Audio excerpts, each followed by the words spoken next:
At 4:14 p.m. on October 20th, 1944, the air in Tacloban was a thick, suffocating blanket of 87-degree heat and 90% humidity.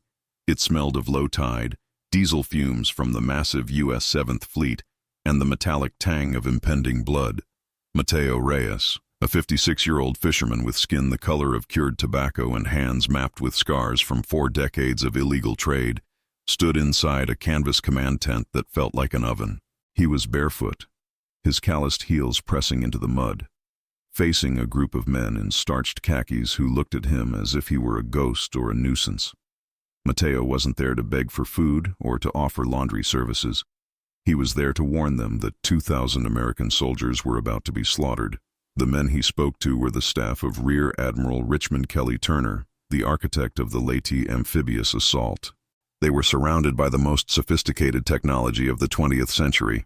Radio sets buzzing with encrypted traffic, topographic maps printed on high-grade vellum, and the distant rhythmic thud of 16-inch guns from the USS West Virginia leveling the coastline. To these officers, Mateo Reyes was a primitive relic of a dying world. He had arrived in a banca, a traditional Philippine outrigger boat carved from a single hollowed log, stabilized by bamboo poles lashed together with hemp rope. It weighed less than 180 pounds and was powered by nothing but a hand-carved paddle and the rhythmic strength of a man's lungs. One of the junior intelligence officers, a lieutenant with a clean shave and a sneer that seemed etched into his face, looked out the tent flap at Mateo's boat. He let out a short, dry laugh. "We are fighting a world war here, old man, not a village pond dispute," the lieutenant said, his voice dripping with imperial arrogance. "Get that floating coffin out of my sight before I sink it myself." The officers laughed, a sharp barking sound that cut through the humid air. They had destroyers that could level cities and carriers that darkened the sun. They didn't need a fisherman who smelled of fermented coconut sap and salt. They didn't realize that in the next 6 hours, those destroyers would be useless, trapped by their own 15-foot drafts in the treacherous shallows of the San Juanico Strait. Mateo didn't flinch. He knew things they couldn't find on their maps. He knew the Devil's Teeth, a labyrinth of jagged coral reefs and sandbars where the water depth dropped to a mere 18 inches without warning. He knew that the Imperial Japanese Navy had moved 5 shallow-draft gunboats and a specialized escort destroyer into the throat of that strait, hidden by the overhanging mangroves and the limestone cliffs. These weren't capital ships. They were predators designed for the mud.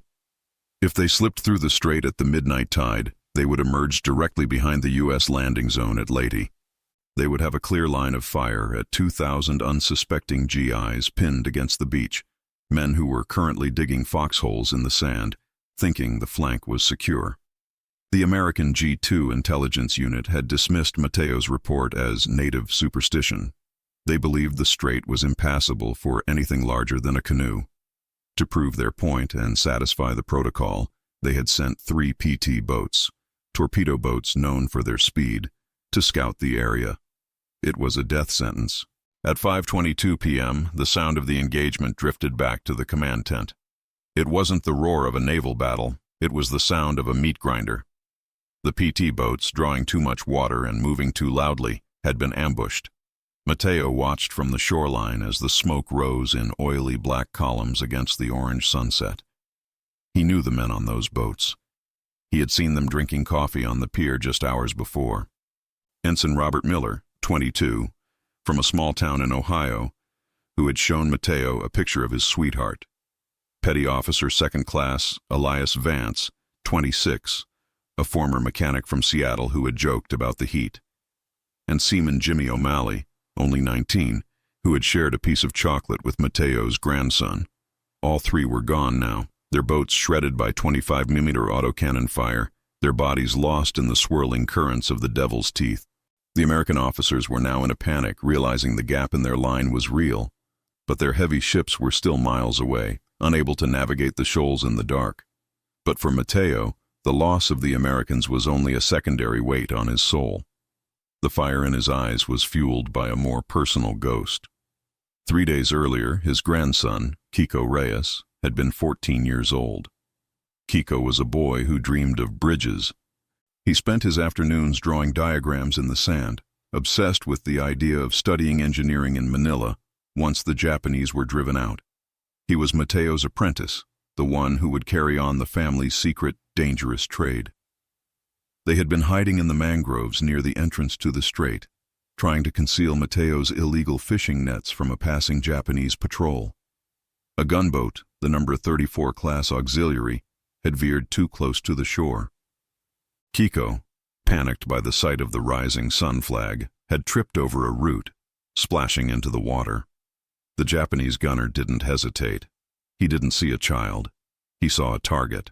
A single burst from a 25mm autocannon turned the emerald water red. Kiko didn't even have time to scream. He was gone before his body hit the mud, his dreams of engineering buried under the weight of Imperial lead.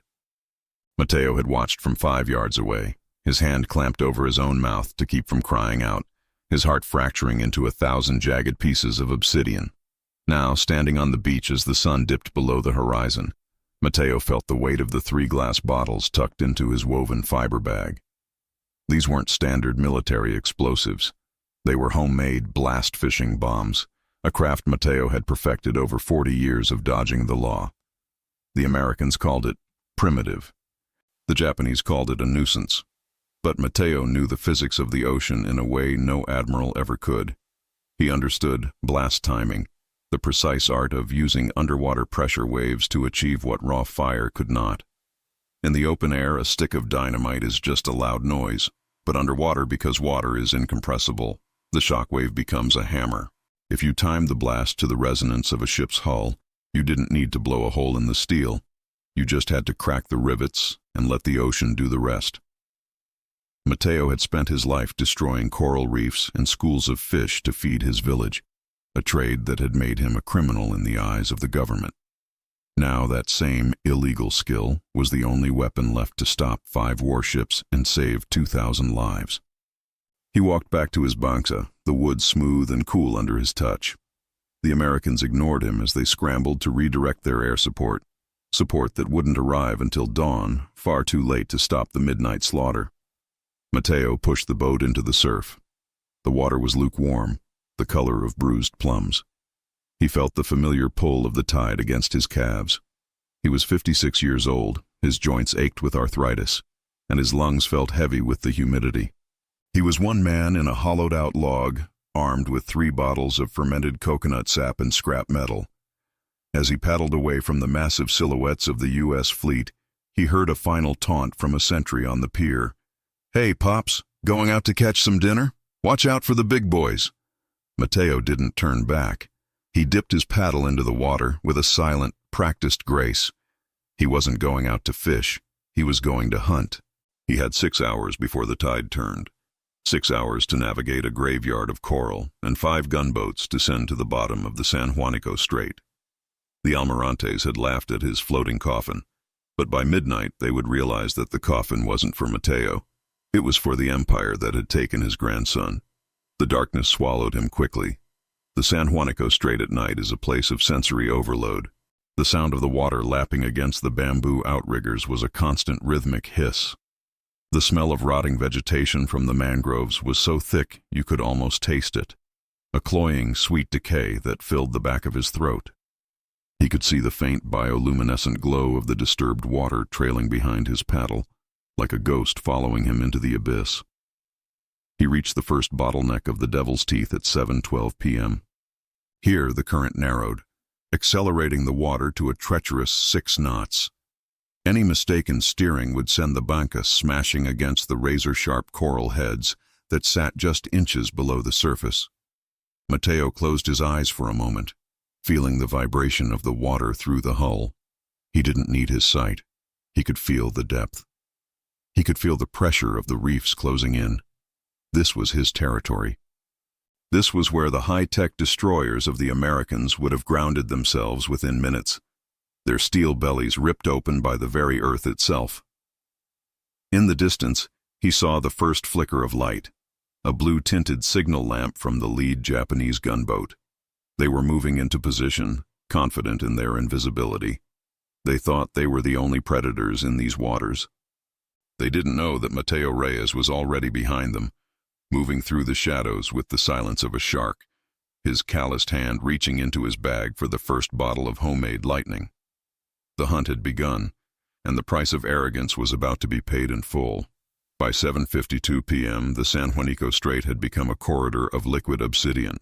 The air temperature remained a stagnant 84 degrees, but the humidity had surged to nearly 95%, making every breath feel like inhaling warm, wet wool. Mateo Reyes felt the strain in his deltoids and the sharp, familiar bite of the hemp rope seat against his thighs. He was now 4 miles deep into the strait, a place where the American charts showed only a blue void labeled uncharted shallows. To the U.S. Navy, this was a dead zone. To the Japanese, it was a secret highway. To Mateo, it was a graveyard that hadn't finished collecting its dues. The first major obstacle wasn't the Japanese, but the water itself. The midnight tide was beginning to push against the river's outflow, creating a phenomenon known as standing waves. In a 10,000-ton cruiser, you wouldn't even feel them. In a 180-pound banca, they were mountain ranges. Every 3 seconds, the bow of Mateo's hollowed log boat would rise sharply, then drop into a trough that threatened to swamp the low gunnels. He had only 4 inches of freeboard. 1 gallon of water too many, and his floating coffin would live up to its name, sinking his 3 precious bombs to the bottom of the silt. Mateo adjusted his grip on the paddle, his fingers numb. He had to navigate the throat, a section of the strait only 60 meters wide, flanked by jagged limestone cliffs that echoed the sound of the water like a drum. This was where the Japanese gunboats would be most vulnerable, but it was also where their lookouts would be most alert. He could hear them before he saw them. The rhythmic, low-frequency thrum of Mitsubishi diesel engines, heavy, industrial, and predatory. These were the power plants of the No. 1 class auxiliary subchasers, vessels roughly 45 meters long and drawing only 1.2 meters of water.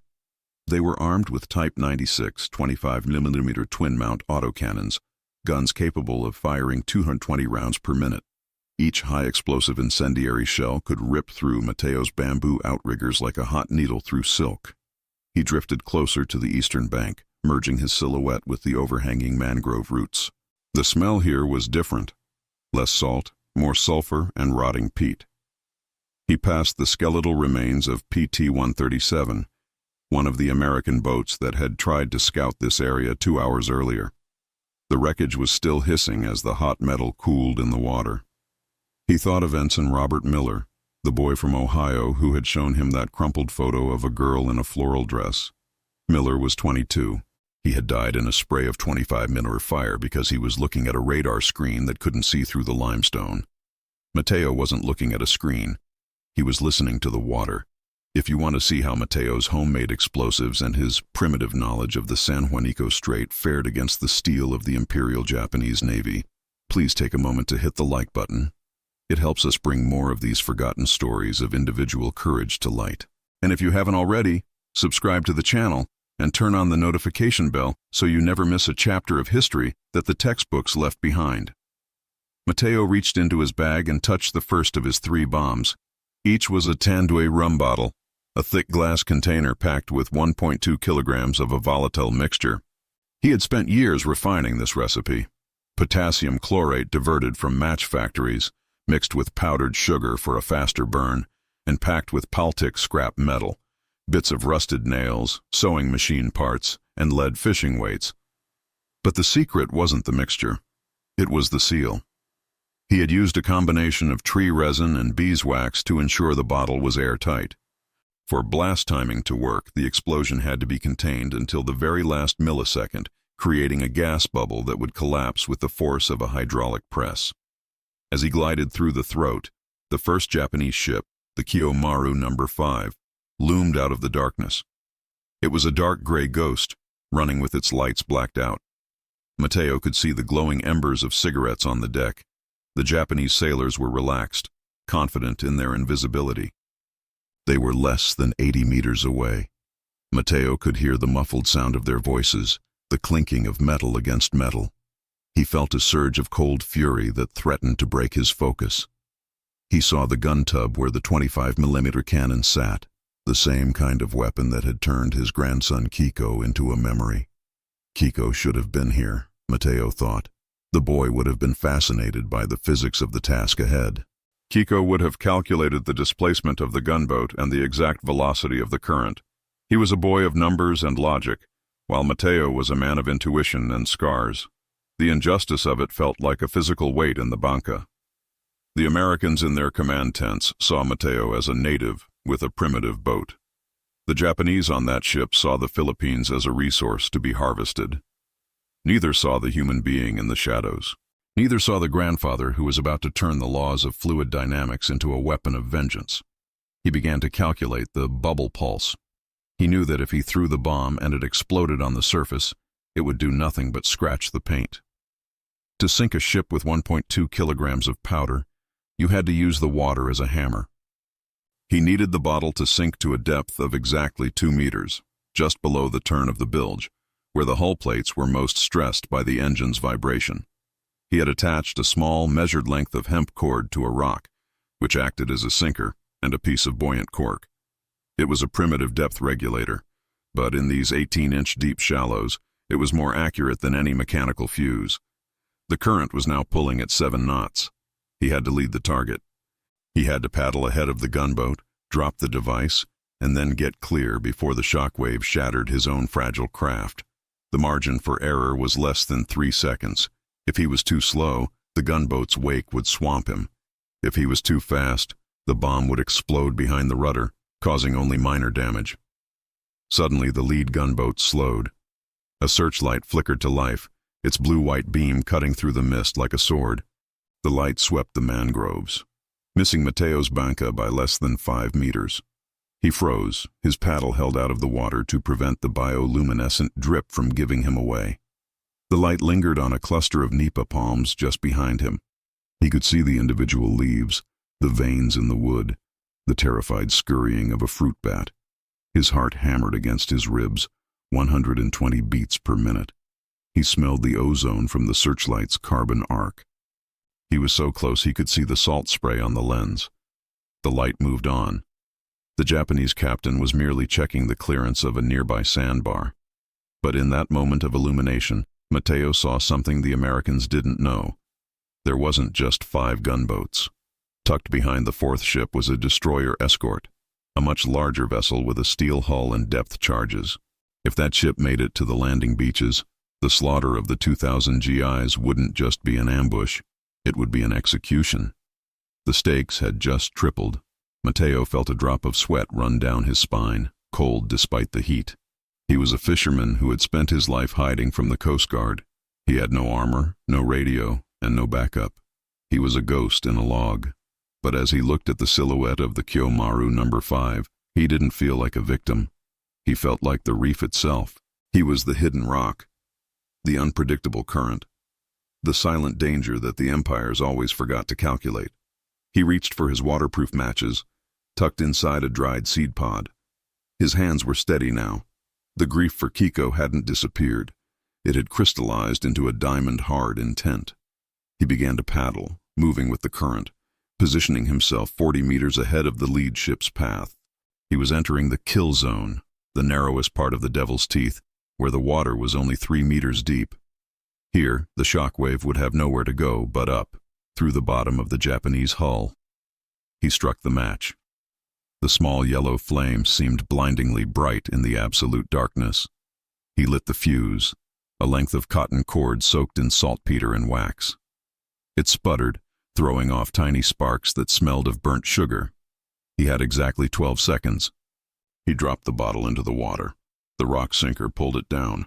The cork float held it at the 2-meter mark. Matteo dug his paddle into the water, every muscle in his 56-year-old body screaming as he propelled the banca toward the jagged edge of the reef. He didn't look back. He counted the seconds in his head, the way he had done 10,000 times before while fishing for grouper. 7, 8, 9. Behind him, the massive bow of the Kyomaru No. 5 was sliding directly over the spot where the Tandue bottle hung suspended in the dark, silent water. The ship was moving at 10 knots, 30 tons of steel and death, unaware that it was about to step on a landmine made of rum and resentment. The air went silent for a heartbeat, the kind of silence that precedes a lightning strike. Matteo gripped the sides of his banca, bracing for the hammer. He was only 20 meters away, far too close for safety, trapped between the Japanese steel and the limestone teeth of the strait. The fuse reached the potassium chlorate. The hunt was no longer a theory. It was an explosion. At 8:14 p.m., the San Juanico Strait didn't erupt with a roar, but with a dull, sickening thud that felt more like an earthquake than an explosion. Under the hull of the Kyomaru No. 5, the 1.2 kilograms of potassium chlorate and sugar ignited inside the thick glass of the Tanduay bottle. Because the bottle was submerged at exactly 2 meters, the gas bubble didn't vent to the surface. Instead, it expanded at 5,000 meters per second, creating a vacuum that the ocean immediately tried to fill. This was the bubble pulse. The weight of the Pacific Ocean slammed back into that vacuum with the force of 1,000 sledgehammers. The shockwave hit the gunboat's keel, which was made of 12-millimeter structural steel. The steel didn't melt, it buckled. 400 rivets, each an inch thick, sheared off simultaneously with a sound like a machine gun firing. Matteo, only 9 meters away, felt the pressure wave hit his banca. It felt like a giant hand had grabbed the bottom of his logboat and shaken it. The bamboo outriggers groaned, the hemp lashings stretching to their absolute limit. A spray of lukewarm, salty water, tasting of diesel and old rust, hit Matteo in the face. The Kyomaru No. 5 didn't explode in a fireball. It simply stopped. Its Mitsubishi engine, suddenly disconnected from its mounting bolts, tore itself apart in a scream of grinding gears. The ship began to settle by the stern immediately. Within 45 seconds, the water had reached the electrical mains. The searchlight flickered, turned a sickly shade of orange, and died. In the sudden silence that followed, Matteo could hear the Japanese sailors screaming, not from fire, but from the sheer terror of a ship disintegrating beneath their feet in total darkness. The second gunboat, the No. 34, was only 50 meters behind. Its captain, panicked by the sudden disappearance of his lead ship, ordered a hard turn to starboard. It was a fatal mistake. By turning, he drove the 1.2-meter draft of his vessel directly onto the Devil's Teeth Reef. The sound of steel grinding against coral was a high-pitched shriek that echoed off the limestone cliffs. The ship was stuck, its bow tilted upward at a 20-degree angle. Matteo didn't waste a second. He paddled through the swirling debris of the first ship. Floating wooden crates, a sailor's cap, and a slick of iridescent oil that smelled like a garage floor. He was now 20 meters from the grounded No. 34. He could see the gunners on the deck frantically swinging their 25mm Type 96 autocannons, searching for a target. They were looking for a PT boat, a destroyer, or an airplane. They never looked down at the dark, low-profile log boat slipping through the shadows of the mangroves. He lit the second fuse. The spark was a tiny, defiant star in the abyss. He dropped the second bottle near the midship section of the grounded vessel, where the fuel bunkers were located. As he paddled away, a Japanese lookout finally spotted the bioluminescent wake of his paddle. A burst of 25mm fire erupted. The shells, designed to pierce armor, hissed past Matteo's head, one of them slicing through the top of his bamboo outrigger just 6 inches from his left arm. The heat from the passing shell scorched his skin, leaving a red welt that stung with the salt spray.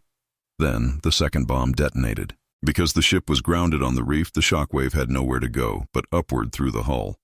The fuel bunker ruptured. A column of fire and water shot 30 meters into the air, illuminating the strait in a hellish, flickering crimson.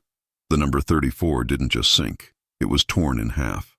The ammunition for the autocannons began to cook off, sending tracers spiraling into the night sky like dying fireflies. 2 ships down, 3 to go, plus the destroyer escort. At 9:42 p.m., the chaos in the strait reached its peak. The third and fourth gunboats, seeing the carnage ahead, tried to reverse. In the narrow 6-knot current, they lost steerage. They collided, their steel hulls grinding together with a deafening metallic roar. Matteo, his lungs burning and his hands bleeding from the friction of the paddle, saw his opportunity. He had 1 bomb left. One chance to stop the remaining fleet and the destroyer escort that was now looming behind them. its larger 4-inch guns beginning to blind fire into the mangroves. Matteo knew he couldn't take the destroyer head-on. It drew 3.5 meters of water. It was the heavyweight of this shallow water pack. He decided to use the environment as his final weapon. He paddled toward the Needle, a spot where the reef rose to within 18 inches of the surface, leaving only a narrow, 2-meter-deep channel. He dropped his final bomb in the center of that channel, but he didn't light it. Instead, he tied the fuse to a long piece of fishing line, which he ran back to the safety of a limestone cave. He waited. At 11:05 p.m., the destroyer escort, the Shimushu-class vessel, pushed past the wreckage of its smaller sisters. Its captain was desperate to reach the Leyte beaches before dawn. He ordered full steam through the Needle. As the bow of the destroyer entered the channel, Matteo pulled the fishing line, triggering a friction igniter he had salvaged from a downed Japanese plane weeks earlier. The explosion was the largest yet. It didn't sink the destroyer instantly, but it shattered the rudder and the twin propeller shafts.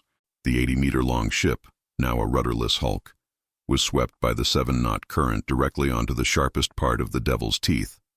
The reef acted like a giant can opener, slicing open the entire port side of the hull. The destroyer groaned, tilted, and came to rest on its side, its massive guns pointing uselessly at the sky. The fifth and final gunboat, seeing the destroyer wrecked and the strait choked with fire and debris, turned and fled back toward the open sea. The threat to the 2,000 GIs at Leyte was over. As the first gray light of dawn touched the San Juanico Strait at 5:45 a.m., the water was calm again, though it carried the heavy metallic scent of a battlefield. 5 Japanese warships sat in various states of ruin, their masts poking out of the shallow water like skeletal fingers. Matteo Reyes, 56 years old, sat in his banca, his body trembling with exhaustion. He had used 3 bottles of homemade dynamite to achieve what the U.S. Navy's billion-dollar fleet could not. He had saved 2,000 lives in 6 hours. At 6:30 a.m., a scout plane from the USS West Virginia buzzed over the strait. The pilot, Lieutenant Commander Thomas Vance, looked down in disbelief. He reported 5 unaccounted-for wrecks blocking the passage.